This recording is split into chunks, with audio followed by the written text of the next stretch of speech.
Hello दोस्तों, मेरे YouTube channel पर आपका स्वागत है। तो चलिए कहानी शुरू करते हैं। कहानी अच्छी लगी तो प्लीज़ चैनल को लाइक शेयर जरूर करें। सुबह का वक्त कौशिक मेंशन में फलक की नींद खुली जब उसे अपने शरीर में कुछ दर्द सा महसूस हुआ, जिसे महसूस करते ही फलक झटके से आंखें खोल सिर घुमाती है तो रुद्रा उसके नेक पर किस कर रहा था। फलक अपना हाथ नीचे ले जाने लगती है तो महसूस करती है कि उसके बॉटल में कुछ नहीं पहना था और रुद्र के हाथ उसकी कमर पर थे, जिसे महसूस करते फलक रुद्र को घूरते ये तुम।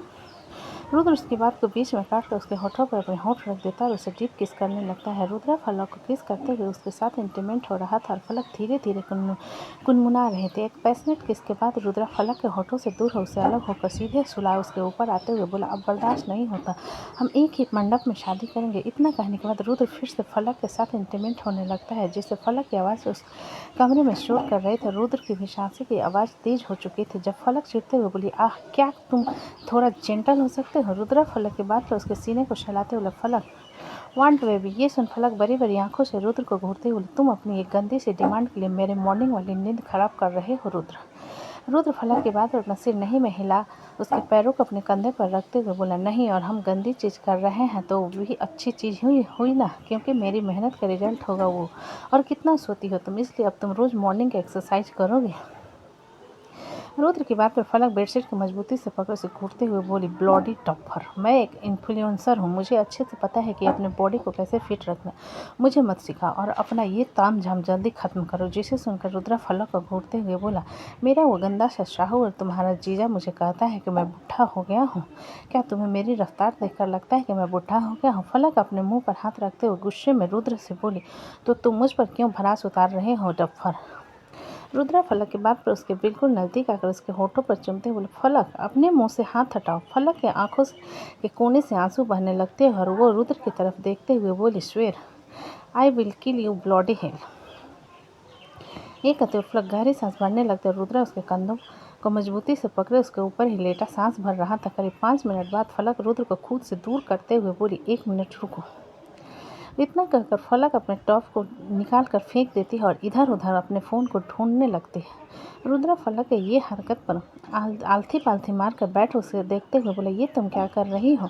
हम तो बेबी प्लानिंग कर रहे थे ना। फलक रुद्र के मुंह पर एक लात मार गुस्से से बोली, बेबी प्लानिंग कर रहे थे? मैं नहीं कर रही थी, तुम कर रहे थे, वो भी ज़बरदस्ती। इतना कहकर फलक फिर से कुछ ढूंढने लगती है, जिसे देखकर रुद्र अपने गाल को सहलाते हुए मुंह बनाकर कहता है, तुम्हें अच्छा लग रहा है जब बाहर सब मुझे कह रहे हैं कि मैं बाप नहीं बन सकता। ये सुनकर फलक रुद्र के पास आकर उसके बाल को पकड़ते हुए बोली, तुमसे किसने कहा कि तुम बाप नहीं बन सकते? रुद्र बड़ी बड़ी आंखों से फलक को देखते हुए, मेरे जाने मन के जानलेवा पति ने। फलक रुद्र की बात पर उसके जबड़े को कसकर पकड़ते हुए, तुमने फिर से मेरी बहन को जाने मन कहा? रुद्र रोने जैसे चेहरा बनाकर फलक से बोली, बेबी प्लानिंग करने में क्या दिक्कत है? मैं अभी से भी बेबी प्लानिंग क्यों करूं? मैं भी सिर्फ 23 साल की हूँ। फलक ने रुद्र को घूरते हुए कहा, जिसे सुनकर रुद्र छोटा सा मुंह बनाकर उसे खुद से दूर करते हुए, हाँ तो आज के बाद मत आना मेरे करीब, मैं भी नहीं आऊँगा। फलक रुद्र की नौटंकी पर उसे आंखें दिखाते हुए बोले, देखो रुद्र, मेरा दिमाग मत खराब करो। अगली बार नेक्स्ट मंथ 24 की हो जाओगी, उसके बाद हम करेंगे ना जो करना है। नहीं, तुम शादी करना चाहती हो और अगर बाई चांस शादी के बाद तुम प्रेग्नेंट होगे तब भी तुम यही कहोगे कि मैं अभी सिर्फ 24 साल की हूँ, हम 26 साल में बच्ची प्लानिंग करेंगे। रुद्र ने फलक को घूरते हुए कहा, जिसे सुनकर फलक रुद्र को बिस्तर पर धक्का देते हुए खुद से उसके कमर पर बैठकर बोले, डफर, मुझे बच्चे पैदा करने हैं ना, तुम्हें नहीं करना। रुद्र फलक की बात पर उसे ऊपर से लेकर नीचे तक देखते हुए, तुम मोटी हो रही हो। रुद्र की बात सुन फलक की गहरी सांस भरते हुए, जब इंसान खुश होता है ना तो उसके चेहरे पर निखार आ जाता है और वो मोटू होने लगता है, और मैं तुम्हारे साथ बहुत खुश हूँ, इसलिए प्लीज़ इधर उधर का तमाशा लाकर मुझे टेंशन मत दो। ये सुनकर रुद्र फलक के बालों को उसके कान के पीछे कर उसके चेहरे को पकड़ कर बोला, फलक, I love you very much, मुझे सिर्फ एक बच्चा दे दो, कसम से पूरे 5 साल में तुमसे कुछ नहीं कहूँगा, उस बच्चे का पूरा ख्याल मैं रखूँगा। फलक रुद्र की बात सुन अपना सिर हिलाते हुए बोले, ठीक है, हम रात को करेंगे। रुद्र फलक के हाथ पर चमकती आंखों से उसे देख उसके होठों पर चूम कर बोला, तुम बहुत अच्छी हो, लेकिन फिलहाल मेरा मूड है, उसका क्या? इतना कहकर रुद्र फलक को अपने नीचे लाकर फिर से उसे किस करने लगता है। इधर सारंग विला में महक शिवांश के यूनिफॉर्म को प्रेस कर रहे थे और शिवांश मृत्युंजय अव्यक्त वॉशरूम में नहा रहे थे और मृत्युंजय हमेशा की तरह उन दोनों को सिर्फ एक ही सॉन्ग सुना रहा था, तेरी पनाह में। जब महक का फ़ोन बजने लगा, महक ने देखा उसे फलक का कॉल आ रहा था, जिसे देखते हुए महक कॉल अटेंड कर अपने कंधों और कान के बीच में दबा शिवांश के यूनिफॉर्म को प्रेस करते हुए बोली, सुबह सुबह कैसे याद किया? फलक दूसरी तरफ से गहरी सांस भरते हुए महक से बोली, महक तेरा चंडाल पति कहाँ है? महक फलक की बात सुनकर मृत्यु कंफ्यूज होते हुए बोली, तुझे क्या हुआ है? दौड़ रही है क्या? पहले शांत हो जा। जिसे सुनकर फलक गुस्से में चिल्लाते हुए, तेरे पति के कारण मेरा फ्रेंड मुझे टॉर्चर कर रहा है। फलक की तेज आवाज़ में महक फ़ोन को थोड़ा दूर करते हुए बोले, अरे हुआ क्या है ये तो बता। फलक अपनी आवाज़ को शांत कर गहरी सांस भर कर बोली, मेरे बॉयफ्रेंड को बच्चा चाहिए। ये सुनकर महक थोड़ी हैरान होते हुए बोली, लेकिन यार तुम दोनों की तो शादी भी नहीं हुई है। जिसे सुन फलक गहरी सांस भरते हुए, एक बात बता, तू इतनी सीधी और तेरा पति इतना बड़ा हरामी कैसे हो सकता है यार? फलक की बात पर महक थोड़ी नाराज़गी जताते हुए, फलक मुझे पता है कि तुम दोनों का रिश्ता जीजा और साली का है, लेकिन इसका मतलब ये नहीं है कि तुम मेरे पति को गाली दोगी। जिस पर फलक गुस्से में चिल्लाते हुए बोली, तुम गाली की बात करती हो, मैं उनको छोड़ूंगी नहीं। मेरा बॉयफ्रेंड मुझे सुबह से टॉर्चर कर रहा है। महक फलक की बात सुनकर गुस्से से बोली, उसकी इतनी हिम्मत जो उसने मेरी बहन को मारा। फलक महक की बात पर फिर से बोली, मारा नहीं है यार, तू शादीशुदा होकर नहीं समझ रही है, उसे बच्चा चाहिए तो समझ सकती है ना, वो मुझे किस तरीके से टॉर्चर कर सकता है। महक के दिमाग के ऊपर से सब जा रहा था जब वॉशरूम का दरवाज़ा खुला और मृत्युंजय शिवांश और मृत्युंजय अव्यक्त के एक हाथ को पकड़े वॉशरूम से बाहर आए। शिवांश उन दोनों के सहारे टॉवल लपेट चल रहा था। महक उन लोगों की तरफ एक नज़र देखने के बाद फलक से बोले, फलक मैं उनसे बात करती हूँ, इसलिए तू गुस्सा छोड़, और अगर आइंदा से तुझे टॉर्चर किया ना तो मैं उसे टॉर्चर करूँगी। जिसे सुनकर फलक ओके कहकर कॉल कट कर देती है। महक अपना फ़ोन स्टैंड पर रखने के बाद मृत्युंजय की तरफ देखते हुए बोली, सुनिए। मृत्युंजय महक की बात पर आंखें चढ़ाते हुए बोला, क्या हुआ? मैं सुबह सुबह किसका कॉल आया था? महक मृत्युंजय की बात पर शिवांश के यूनिफॉर्म उसके हाथ में देकर बोली, शिवांश आपका यूनिफॉर्म। जिस पर शिवांश अपने यूनिफॉर्म पहनने लगता है, वहीं मृत्युंजय की बात पर महक उसकी तरफ देखते हुए बोली, आपने रुद्र से क्या कहा है? वो फलक को टॉर्चर कर रहा है। महक की बात पर रुद्र मृत्युंजय पहले कंफ्यूज हुआ, फिर कंफ्यूजन में, मैंने कुछ नहीं कहा था। महक मृत्युंजय के कंफ्यूजन भरे चेहरे को देखकर बोली, फलक कह रही थी कि रुद्र बार बार बच्चे के लिए टॉर्चर कर रहा है, मतलब मारपीट रहा है उसे। मृत्युंजय महक की बात पर हॉस्पिटल के सीन को याद करने के बाद महक के गाल को खींचते हुए बोला, तुम कितनी इनोसेंट हो। फलक ने भी वही कहा कि मैं इतनी भोली हूँ और मेरा पति उतना ही ज़्यादा हरामी है। महक ने अपने सिर को हिलाते हुए कहा। जिसे सुनकर मृत्युंजय महक को घूरते हुए बोला, बच्चों के सामने गाली देती हो और मेरी साली की तो। महक मृत्युंजय की बात पर व्यक्त को अपनी गोद में ले बिस्तर पर बैठाते हुए बोली, मैं तो कहती हूँ कि एक बार रुद्र से बात कर लेनी चाहिए, वो इस तरीके से फलक को मारपीट कैसे सकता है। मृत्युंजय महक की बात पर अव्यक्त के कान पर हाथ रखते हुए महक के कान में धीरे से पीछे से बोला, बच्चे के लिए जिस तरीके से हमने नौटी हरकत की थी ना, उस नौटी हरकत की बात कर रही थी, रुद्र मारपीट नहीं कर रहा। महक मृत्युंजय की बात पर बड़ी बड़ी आंखें उसे देखने लगी, उसके गाल लाल हो गए थे। वहीं अव्यक्त मृत्युंजय के हाथ को अपने कान से हटाने की कोशिश करते हुए डैडा नो।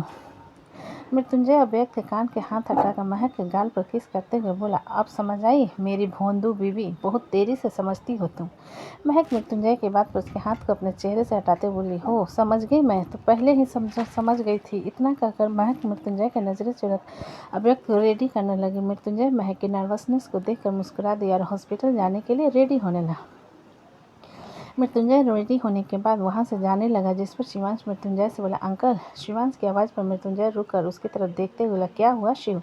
शिवांश कुछ पल हिचकिचाने के बाद अपना स्कूल डायरी निकाल कर मृत्युंजय को देते हुए बोला, पेरेंट्स मीटिंग है, टीचर ने कहा था कि पेरेंट्स के साथ ही आना है। जिसे सुनकर मृत्युंजय एक नज़र डायरी को देखने के बाद अपना सिर हिलाते हुए बोला, ठीक है, तो तुम मेरे साथ चलोगे या फिर मुझे वहाँ अकेले आना होगा? शिवांश मृत्युंजय की बात पर महक की तरफ इशारा करते हुए बोला, मैं चाहता हूँ कि मोम भी आपके साथ आए। मृत्युंजय शिवांश की बात पर अपना सिर हिला देता है तो शिवांश खुश होते हुए कहता है, तो ठीक है, आप दोनों दोपहर को आ जाना, मैं नीचे जा रहा हूँ। इतना कहकर शिवांश डायरी बैग में रखते हुए कमरा से बाहर चला जाता है। मृत्युंजय खाली नजरों से जाते हुए शिवांश को देखता रहता है तो महक उसके पास आकर कहती है, क्या हुआ? मृत्युंजय छोटा सा मुंह बनाकर महक की तरफ देखते हुए, माना मैं खड़ूस हूँ लेकिन तुम्हें मोम कहता है और मुझे अंकल, ऐसा क्यों? महक मृत्युंजय के चिड़चिड़ापन पर मुस्कुराते हुए बोली, गुस्सा होना बंद कीजिए, जब वो कंफर्टेबल होगा आपके पापा कह देगा। मृत्युंजय महक के बात पर मुंह बनाते हुए बोला, बट मैं उसके मुंह से अपने लिए डैड सुनना चाहता हूँ। अब एक मृत्युंजय महक की बात करता हुआ देख अपना हाथ मृत्युंजय की तरफ बढ़ाते हुए, डैडा मी। मृत्युंजय अव्यक्त की बात पर उसे अपनी गोद में उठाते हुए बोला, तुम बहुत अच्छे हो। अव्यक्त मृत्युंजय के गले में अपनी बाहें डाल देता है और वो लोग नीचे आ जाते हैं। इधर नीचे अमृत अपने हाथ में रबर बैंड पकड़े समृद्धि के बालों को चोटी बना रहा था। जब मृत्युंजय की गोद में बैठा अव्यक्त अमृत को देखकर चिल्लाते हुए बोला, चाचू मी। अव्यक्त की आवाज़ इतनी तेज़ थी कि सभी लोग उसकी तरफ देखने लगे, यहाँ तक कि काम करने वाले सर्वेंट भी। वहीं समृद्धि अव्यक्त की बात पर अमृत की गोद में चढ़ते हुए बोली, नो। अव्यक्त मृत्युंजय की गोद से उतरने की कोशिश करते हुए बोला, डैडा। मृत्युंजय अव्यक्त की हरवरी पर उसे नीचे उतार देता है तो अव्यक्त चलने की कोशिश करने के बाद गिर जाता है, जिस पर वो जल्दी से रेंगते हुए अमृत के पास चला जाता है। समृद्धि अव्यक्त को अपने पापा को छूता हुआ देख उसे मारते हुए बोली, गंदा। अव्यक्त समृद्धि को फ्रॉक को पकड़कर जोर से खींचने के बाद उसके पैर को अपने मुंह में भरकर अपने दांतों से काट लेता है, जिससे समृद्धि जोर जोर से रोने लगती है। विकल्प जो कि वहीं बैठा हुआ था जल्दी से अव्यक्त को अपनी गोद में उठाकर समृद्धि से बोला, शांत हो जाओ बेबी गर्ल। समृद्धि रोते हुए मृत्युंजय की तरफ इशारा करके बोली, शाला। अमृत समृद्धि की बात बड़ी बड़ी आंखें से उसे देखते हुए बोला, क्या कहा तुमने? समृद्धि आंखों में बड़ी बड़ी आंसू की बूंद लिए मृत्युंजय की तरफ जाने की कोशिश करते हुए अव्यक्त की तरफ इशारा करके बोली, शाला। डैडा अभी। साला वैशाली जो कि डाइनिंग टेबल पर नाश्ता लगा रहे थे समृद्धि की बात सुन वहाँ से पतली गली लेकर जाने लगी, जिसे देखकर अमृत जोर से बोला, वैशाली रुको। अमृत की तेज आवाज़ को सुनकर वैशाली कदम रुक गई और वो सिर घुमा के अमृत की तरफ देखते हुए, हमारी कोई गलती नहीं है। वैशाली की बात सुन सब उसकी तरफ देखने लगे। वहीं समृद्धि जाकर मृत्युंजय के पैरों पर चढ़ गए थे, जिसका मृत्युंजय उसे अपनी गोद में उठाकर उसके चेहरे को नैपकिन से साफ करने लगा। अव्यक्त विकल्प की गोद में बैठा उतारने की कोशिश करते हुए गुस्से से बोला, डैडा नो। जहाँ समृद्धि मृत्युंजय की गोद में चढ़े रोते हुए अव्यक्त को गाली दे रहे थे, वहीं अव्यक्त विकल्प की गोद से उतरने की कोशिश करते हुए मृत्युंजय से बोले, डैडा नो।